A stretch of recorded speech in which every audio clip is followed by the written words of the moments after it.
Morning students, in the previous class we were discussing about what is consumer behavior. Today let's discuss about what are the factors influencing or what are the factors affecting consumer behavior. See here, the behavior of the consumer depends on certain factors. Understood? Maybe cultural factors ಇರ್ಬೋದು, ಅಥವಾ social factors ಇರ್ಬೋದು, personal factors ಇರ್ಬೋದು, psychological factors ಇರ್ಬೋದು. So ಈ factors ಮೇಲೆ depend ಆಗುತ್ತೆ. Understood? So here depend in the sense how the consumer is going to consider these factors when he is going to purchase some goods and services. ಯಾವ ರೀತಿ motivate ಆಗ್ತಾನೆ goods and services purchase ಮಾಡೋಕ್ಕೆ. So certain factors ಮೇಲೆ ಮಾತ್ರ depend ಆಗೋಕ್ಕೆ ಸಾಧ್ಯ. ಇಲ್ಲ ಅಂತಂದರೆ ಡೈರೆಕ್ಟಾಗಿ ಅವ್ನಿಗೆ ಏನೋ ಬೇಕಾಗುತ್ತೆ, ಏನೋ ಬೇಕು ಅಂತಂದ್ರೂ ಕೂಡ ಅದು ಕೂಡ ಕೆಲವೊಂದು ರೀಸನ್ಸ್ ಇರುತ್ತೆ. ಅಂಡರ್ಸ್ಟುಡ್? ಮೇ ಬಿ ಅವನ ಆ್ಯಟಿಟ್ಯೂಡ್ ಆ ರೀತಿ ಇರ್ಬೋದು, ಅವ್ನ ಟೇಸ್ಟ್ ಆ್ಯಂಡ್ ಪ್ರಿಫರೆನ್ಸಸ್ ಯಾವ ರೀತಿ ಇರ್ಬೋದು, ಅವ್ನ ಕಲ್ಚರ್ ಯಾವ ರೀತಿ ಇರ್ಬೋದು. ಅಂಡರ್ಸ್ಟುಡ್? ಮತ್ತು ಅವ್ನ ಇನ್ಕಮ್ ಆ ರೀತಿ ಇರ್ಬೋದು. ಈ ರೀತಿ ಕೆಲವೊಂದು ಫ್ಯಾಕ್ಟರ್ಸ್ ಇರುತ್ತೆ. ಅಂಡರ್ಸ್ಟುಡ್? ಅವ್ರ ಫ್ಯಾಮಿಲಿಯಲ್ಲಿ ಅದೇ ಟೈಪ್ ಆಫ್ ಪ್ರಾಡಕ್ಟ್ಸ್ನ ಯೂಸ್ ಮಾಡ್ಬೋದು. ಇದೆಲ್ಲ ಕೂಡ ಫ್ಯಾಕ್ಟರ್ಸು. ಏನೋ ಒಂದು ಪರ್ಚೇಸ್ ಮಾಡಬೇಕು ಅಂತಂದರೆ certain factors will influence the consumer. So that is what we discuss in the factors influencing or affecting consumer behaviour. So even the marketer has to try very hard in order to understand these factors before designing any particular products for the consumer. So let's see what are the factors influencing or affecting consumer behavior. Very important concept, keep in mind. So we have 4 factors. The first one we have cultural factors, next is social factors, next is personal factors, and finally we have psychological factors. So cultural factors alli the first one will be having culture. Okay, so cultural factors you have to be careful with the diagram. Okay, confuse ಆಗಬೇಡಿ. Cultural ಫ್ಯಾಕ್ಟರ್ಸಲ್ಲಿ first one culture ಬರುತ್ತೆ, next sub culture ಬರುತ್ತೆ, ಮತ್ತು culture of social class ಬರುತ್ತೆ. Okay, so culture ಅಂತಂದರೆ ಏನು? Culture is nothing but some of the values ಆಗಿರ್ಬೋದು, customs ಆಗಿರ್ಬೋದು, ಟ್ರೆಡಿಷನ್ಸ್ ಆಗಿರ್ಬೋದು, ಬಿಲೀಫ್ಸ್ ಆಗಿರ್ಬೋದು. Understood? Every individual will be having certain values, certain customs, certain traditions, certain beliefs. Understood? So these and all only it is termed as the culture. So not on particular culture or caste ಅನ್ನೋದಲ್ಲ, but overall ಆಗಿ every individual will be having particular culture ಅಂತ ಅರ್ಥ. So the marketer has to understand the culture. So ಈ culture ಮೇಲೆ depend ಆಗುತ್ತೆ. So it is going to determine the needs, preferences and overall behaviour of a particular person. ಕೆಲವೊಬ್ಬರು values ಒಂದೊಂದು ಥರ ಇರುತ್ತೆ, ಕೆಲವೊಬ್ಬರು ಟ್ರೆಡಿಷನ್ಸ್ ಒಂದೊಂದು ಥರ ಇರುತ್ತೆ, ಕೆಲವೊಬ್ಬರು ಬಿಲೀಫ್ಸ್ ಒಂದೊಂದು ಥರ ಇರುತ್ತೆ. Say for example, few people will say that we should not use the creams, face creams ನಾವು ಏನು ಯೂಸ್ ಮಾಡ್ತೀವೋ ಅದರಲ್ಲಿ ಆ್ಯನಿಮಲ್ ಫ್ಯಾಟ್ ಇರಬಾರ್ದು, ಅಂಥ ಕ್ರೀಮ್ಸ್ನ ನಾವು ಯೂಸ್ ಮಾಡಬಾರ್ದು ಅಂತ ಅಂದ್ಕೊತೀವಿ. ಕೆಲವರು ಡ್ರೆಸ್ಸಸ್ ಏನು ವೇರ್ ಮಾಡ್ತಾರೋ ಅದ್ರ ಮೇಲೆ ಯಾವುದೇ ಅನಿಮಲ್ಸ್ ಆಗಲಿ ಬರ್ಡ್ಸ್ ಆಗಿರಲಿ, ಅದರ like you should not have any pictures of that animals or birds on whatever clothes we wear. ಇದೆಲ್ಲ ಕೂಡ ಕೆಲವೊಬ್ಬರು ಬಿಲೀಫ್ಸು. ಸೊ ಒಬ್ಬೊಬ್ಬರಿಗೆ ಒಂದೊಂದು ಇಂಡಿವಿಜುವಲ್ಗೆ ಒಂದೊಂದು ಟ್ರೆಡಿಷನ್ಸು, ಬಿಲೀಫ್ಸ್, ವ್ಯಾಲ್ಯೂಸ್ ಎಲ್ಲ ಇರುತ್ತೆ. ಸೊ ಇದ್ರ ಮೇಲೆ behaviour of the consumer is going to get dependent ಅಂತ ಅರ್ಥ. Next one we have sub culture. So culture main, every ಇಂಡಿವಿಜುವಲ್ಗೆ ಒಂದೊಂದು ಕಲ್ಚರ್ ಇರುತ್ತೆ ಅಂತ ಹೇಳ್ತಾರೆ. ಸಬ್ ಕಲ್ಚರಲ್ಲಿ ಆ ಮೇನ್ ಕಲ್ಚರು ಯಾವ ರೀತಿ ಡಿವೈಡ್ ಆಗುತ್ತೆ? ಸೊ ಬೇಸ್ಡ್ ಆನ್ ನ್ಯಾಷನಾಲಿಟಿ ಆಗಿರ್ಬೋದು, ಬೇಸ್ಡ್ ಆನ್ ರಿಲಿಜಿಯನ್ ಆಗಿರ್ಬೋದು, ಬೇಸ್ಡ್ ಆನ್ ರೇಸ್ ಆಗಿರ್ಬೋದು, ಬೇಸ್ಡ್ ಆನ್ ಜಿಯೋಗ್ರಫಿಕಲ್ ರೀಜನ್ ಆಗಿರ್ಬೋದು. ಸೊ ಇದ್ರ ಮೇಲೆ ಡಿವೈಡ್ ಆಗ್ತಾರೆ. Understood? Say for example, so nationality ಅಂದಾಗ ಕಲ್ಚರಲ್ಲಿ ಎಲ್ಲರಿಗೂ ಒಂದು ಕಲ್ಚರ್ ಇರುತ್ತೆ ಅಂತ ಡಿಸೈಡ್ ಮಾಡಿದ್ವಿ. ಆ ಕಲ್ಚರ್ ಯಾವ ರೀತಿ ಡಿವೈಡ್ ಆಗುತ್ತೆ ಅಂದರೆ based on Nations. Understood? So for example, Indian culture ಒಂದು ರೀತಿ ಇರುತ್ತೆ, ಅಮೆರಿಕನ್ ಕಲ್ಚರ್ ಒಂದು ರೀತಿ ಇರುತ್ತೆ, ಜಪನೀಸ್ ಒಂದು ರೀತಿ ಇರುತ್ತೆ, ಚೈನೀಸ್ ಒಂದು ರೀತಿ ಇರುತ್ತೆ, ಆಫ್ರಿಕನ್ ಕಲ್ಚರ್ ಒಂದು ರೀತಿ ಇರುತ್ತೆ. So consumers of different nations hold on different behaviours towards the companies product. Understood? ಒಂದೊಂದು ನೇಷನ್ ಅಲ್ಲಿರೋರಿಗೆ ಒಂದೊಂದು ಇಂಟ್ರೆಸ್ಟ್ ಇರುತ್ತೆ. ಇಟ್ ಈಸ್ ನಾಟ್ ದಟ್ ಇಂಡಿಯಾಲಿರೋರು ಕನ್ಸ್ಯೂಮ್ ಮಾಡೋ ಥರನೇ ಫಾರಿನ್ನಲ್ಲಿರೋರು ಕನ್ಸ್ಯೂಮ್ ಮಾಡಬೇಕು ಅನ್ನೋದು ಏನಿಲ್ಲ ಅಲ್ವಾ?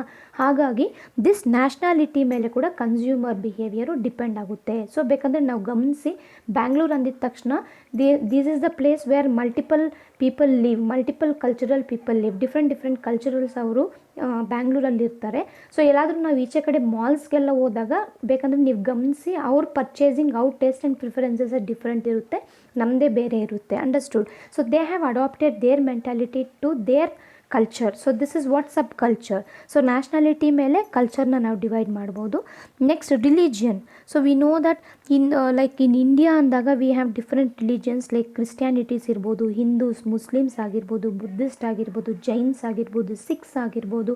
ಸೊ ಇವ್ರಿಗೆ ಒಂದೊಂದು ಡಿಫ್ರೆಂಟ್ ನೀಡ್ಸ್ ಇರುತ್ತೆ. ಸೇ ಫಾರ್ ಎಕ್ಸಾಂಪಲ್ ನಮ್ಮ ಹಿಂದೂ ಧರ್ಮದಲ್ಲಿ ನಾವು ಏನೆಲ್ಲ ಮದುವೆಗೆ ಯೂಸ್ ಮಾಡ್ತೀವಿ, what and all materials we use for the marriage in Hindu ಧರ್ಮ, we don't use it in the Muslim ಧರ್ಮ ಅಲ್ವಾ.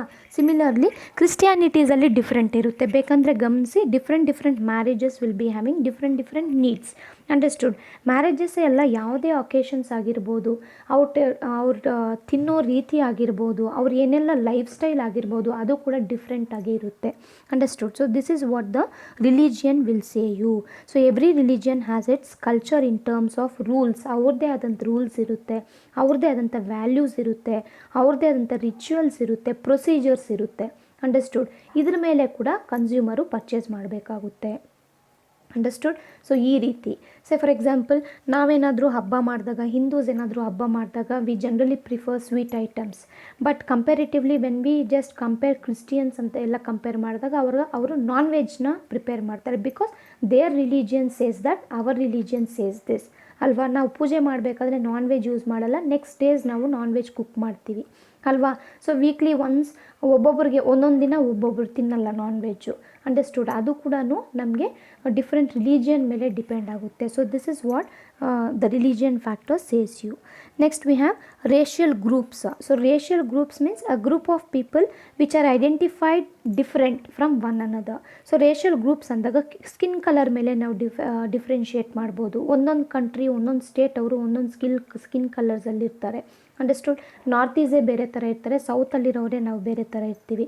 ಫೇಸ್ ಅಪಿಯರೆನ್ಸ್ ಕೂಡ ಅಷ್ಟೇ, ನಾರ್ತಲ್ಲಿರೋರು ಫೇರ್ ಆಗಿ ಪ್ಲಫಿ ಆಗಿರ್ತಾರೆ, ಸೊ ನಾವು ಆ ರೀತಿ ಇರಲ್ಲ. ಸೌತ್ ಇಂಡಿಯನ್ಸ್ ಸ್ವಲ್ಪ ಡಿಫ್ರೆಂಟ್ ಆಗಿರ್ತಾರೆ ಕಂಪ್ಯಾರಿಟಿವ್ಲಿ. ಕಂಟ್ರೀಸ್ ಡಿಫ್ರೆನ್ಸು ತಗೊಳ್ಳಿ, ಚೈನೀಸ್ ಅವರು ಒಂಥರ ಇರ್ತಾರೆ, ಜಾಪನೀಸ್ ಅವರು ಒಂಥರ ಇರ್ತಾರೆ, ಆಫ್ರಿಕಾ ಅವರು ಒಂಥರ ಇರ್ತಾರೆ, ಸೊ ನಾವು ಒಂಥರ ಇರ್ತೀವಿ. ಸೊ ಹಾಗಾಗಿ ಹೇರ್ ಟೆಕ್ಸ್ಚರು ಅಷ್ಟೇ, ಒಂದೊಂದು ಕಂಟ್ರಿಯಲ್ಲಿ ಒಂದೊಂದು ಹೇರ್ ಟೆಕ್ಸ್ಚರ್ ಇರುತ್ತೆ. ಜನರಲ್ ಆಗಿ ನಾವು US ಅವ್ರ ಹೇರ್ ಟೆಕ್ಸ್ಚರ್ ಗಮನಿಸಿದಾಗ ವೆರಿ ಸಾಫ್ಟ್ ಹೇರ್ಸ್ ಇರುತ್ತೆ ಅವ್ರಿಗೆ. ಸೊ ಆಫ್ರಿಕನ್ ತಗೊಂಡಾಗ ವೆರಿ ಕರ್ಲಿ ಹೇರ್ಸ್ ಇರುತ್ತೆ. ಇಂಡಿಯಾ ಅಂತ ತಗೊಂಡಾಗ ಇಟ್ ಇಸ್ ಮಲ್ಟಿಪಲ್. ಅಂಡರ್ಸ್ಟುಡ್. ಆ ರೀತಿ ಐ ಫಾರ್ಮೇಷನ್ನು ಅಷ್ಟೇ, ಫಾರಿನರ್ಸ್ ನೋಡಿ ವೆರಿ ಲೈಟ್ ಐಸ್ ಇರುತ್ತೆ, ಇಂಡಿಯನ್ಸ್ಗೆ ಬ್ರೌನ್ ಅಥವಾ ಬ್ಲ್ಯಾಕಿಶ್ ಐಸ್ ಜಾಸ್ತಿ ಇರುತ್ತೆ. ಸೊ ಇದ್ರ ಮೇಲೆ ಕೂಡ ಡಿಪೆಂಡ್ ಆಗುತ್ತೆ ಅಂತ ಅರ್ಥ. Our purchasing behaviour depends upon the racial groups ಅಂತ ಅರ್ಥ. Okay. Next we have geographical regions. So our purchasing behaviour changes based on the geographical locations. So ಈಗ ನಾವು ಬ್ಯಾಂಗ್ಳೂರಲ್ಲಿರೋರು ಏನು ಪರ್ಚೇಸ್ ಮಾಡ್ತೀವೋ, ಚೆನ್ನೈಲಿರೋರು ಅದೇ ಪರ್ಚೇಸ್ ಮಾಡಬೇಕು ಅನ್ನೋದು ಏನಿಲ್ಲ. ಬೇಸ್ಡ್ ಅಪಾನ್ ಕ್ಲೈಮೇಟ್ಸ್ ಆಗಿರ್ಬೋದು, ಅಂಡರ್ಸ್ಟುಡ್, ಪ್ರಿಫರೆನ್ಸಸ್ ಆಗಿರ್ಬೋದು, ಹ್ಯಾಬಿಟ್ಸ್ ಆಗಿರ್ಬೋದು, ಅವ್ರು ಯಾವ ರೀತಿ ಯೂಸೇಜ್ ಮಾಡ್ತಾರೆ ಪ್ರಾಡಕ್ಟ್ಸ್ನ, ಈ ರೀತಿ ಮೇಲೆ ಕೂಡ ಸ್ಪೆಸಿಫಿಕ್ ಕಲ್ಚರು, ಜಿಯೋಗ್ರಫಿ ಮೇಲೆ ಕೂಡ ಡಿಪೆಂಡ್ ಆಗುತ್ತೆ ಅಂತ ನಾವು ಹೇಳ್ಬೋದು. ಸೊ ಹೊಸಕೋಟೆಯಲ್ಲಿರೋರ ಕನ್ಸಂಪ್ಷನ್ನೇ ಒಂದು ರೀತಿ ಇರುತ್ತೆ. ಮೆಜೆಸ್ಟಿಕ್ಕು ಮೇನ್ ಸಿಟೀಸು, ಇಂದಿರಾನಗರು ಈ ರೀತಿ ಹೋದರೆ ಅವ್ರ ವೇ ಆಫ್ ಲಿವಿಂಗ್, ಅವ್ರ style is little bit different ಆಗಿರುತ್ತೆ. ಅವ್ರ ಕ್ಲಾದಿಂಗ್ಸ್ ಆಗಿರ್ಬೋದು, ರೆಸಿಡೆನ್ಸ್ ಆಗಿರ್ಬೋದು, ಅವ್ರ ಫುಡ್ಸ್ ಆಗಿರ್ಬೋದು, ವೆಹಿಕಲ್ಸ್ ಆಗಿರ್ಬೋದು, ಒಂದೊಂದು ಜಿಯೋಗ್ರಫಿಕಲ್ ಏರಿಯಾಗೆ ಒಂದೊಂದು ಟೈಪ್ ಡಿಫರ್ ಆಗುತ್ತೆ ಅಂತ ಅರ್ಥ. Okay. So these are sub culture factors. And finally we have social class, culture of a social class. So social ಕ್ಲಾಸ್ನ ನಾವು ಯಾವ ರೀತಿ ಡಿಫ್ರೆನ್ಷಿಯೇಟ್ ಮಾಡ್ಬೋದು ಅಂತಂದರೆ ಇನ್ಕಮ್ ಲೆವೆಲಲ್ಲಿ ಡಿಫ್ರೆನ್ಷಿಯೇಟ್ ಮಾಡ್ಬೋದು. ಸೊ ಜಾಸ್ತಿ ಇನ್ಕಮ್ ಇರೋರು, ಕಡಿಮೆ ಇನ್ಕಮ್ ಇರೋರು, ಆಕ್ಯುಪೇಷನ್ ಲೆವೆಲಲ್ಲಿ ನಾವು ಡಿವೈಡ್ ಮಾಡ್ಬೋದು. ಸೊ ಅಗ್ರಿಕಲ್ಚರ್ ಮಾಡೋರು ಇರ್ತಾರೆ, ಜಾಬ್ಸ್ಗೆ ಹೋಗೋರು ಇರ್ತಾರೆ. Understood. So same profession choose ಮಾಡಿರೋರು ಇರ್ತಾರೆ ಜಾಸ್ತಿ ಜನ. ಜಾಸ್ತಿ ಎಜುಕೇಷನ್ ಮಾಡಿರೋರು ಇರ್ತಾರೆ, ಕಡಿಮೆ ಎಜುಕೇಷನ್ ಮಾಡಿರೋರು ಇರ್ತಾರೆ. ಸೊ ಇದ್ರ ಬೇಸಿಸ್ ಮೇಲೆ ನಾವು ಸೋಷಲ್ ಕ್ಲಾಸಸ್ನ ಡಿಫರ್ ಮಾಡ್ಬೋದು ಅಂತ ಅರ್ಥ. So they should distinguish the product. The marketer has to make the difference in the product and the brand. Okay. So ಇವಾಗ ನಾವು say for example higher class people ಅವ್ರ ಕ್ಲಾದಿಂಗ್ಗೆ ಕ್ವಾಲಿಟಿ ಆಗಿರುತ್ತೆ. ಸೊ ಅವ್ರು ಯಾವ ರೀತಿ ಟ್ರಸ್ಟ್ ಮಾಡ್ತಾರೆ ಅಂತಂದರೆ they believe that if the cost of the product is more, the quality of the product will be good ಅಂತಾರೆ. ಬಟ್ ವೆರಾಸ್ ಮಿಡಲ್ ಕ್ಲಾಸ್, ನಮ್ಮಂಥವರು ಮಿಡಲ್ ಕ್ಲಾಸ್ ಆಗಿರ್ಬೋದು ಅಥವಾ ನಮ್ಮಂಥ ಲೋ ಕ್ಲಾಸ್ ಪೀಪಲ್ಸ್ ಆಗಿರ್ಬೋದು. So low class in the sense income ವೈಸಲ್ಲಿ ನಾವು ಮಾತಾಡ್ತಾ ಇದ್ದೀವಿ. ಸೊ ಮಿಡಲ್ ಕ್ಲಾಸ್ಗಿಂತ ಕಡಿಮೆ ಇನ್ಕಮ್ ಇರೋರನ್ನ ಲೋ ಕ್ಲಾಸ್ ಅಂತ ರೆಫರ್ ಮಾಡ್ತೀವಿ. ಸೊ ಅವರೇನಾದರೂ ಪ್ರಾಡಕ್ಟ್ಸ್ನ ಚೂಸ್ ಮಾಡಬೇಕು ಅಂದರೆ ಮಿಡಲ್ ಕ್ಲಾಸ್ಗಿಂತ ಇನ್ನೂ ಕಮ್ಮಿ ರೇಟ್ ಇರೋ ಪ್ರಾಡಕ್ಟ್ಸ್ನ ಚೂಸ್ ಮಾಡ್ತಾರೆ. They don't bother about the quality. So similarly occupation ವೈಸಲ್ಲಿ ನೋಡಿದಾಗಲೂ ಅಷ್ಟೇ. ಸೊ ಅಗ್ರಿಕಲ್ಚರ್ ಮಾಡೋರು ಒಂದು type of living style habits ಇರುತ್ತೆ, ಜಾಬ್ಸ್ಗೆ ಹೋಗೋರ ಲಿವಿಂಗ್ ಸ್ಟೈಲ್ಸು ಹ್ಯಾಬಿಟ್ಸು ಬೇರೆ ರೀತಿಯಲ್ಲಿ ಇರುತ್ತೆ ಅಂತ ಅರ್ಥ. So this is what the social class will tell you. Based upon this social class also, the consumer behavior is going to get influenced. The marketer has to understand these factors and then only he has to design the products anta artha. So this is what we have discussed about cultural factors. Next factors we shall discuss in the next classes. Okay.